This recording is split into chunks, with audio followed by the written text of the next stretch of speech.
Greetings to all. My name is Hind and today I'm going to be presenting a speech on Independence Day. Every year on 15th August, we celebrate the day India became free from the British rule in 1947. This was because of the courage, sacrifice, and determination of many great leaders and countless freedom fighters. We are forever grateful to them for giving us the gift of freedom. Independence Day is not just about taking responsibility of our past, it is also about taking ownership for our future. With freedoms comes duties and responsibilities. It is our duty to take care of the environment, respect our constitution, and treat everyone with kindness and equality.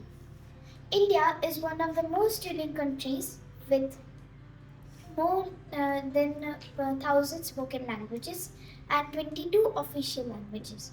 It is also home to a vibrant culture, rich history, and immense diversity.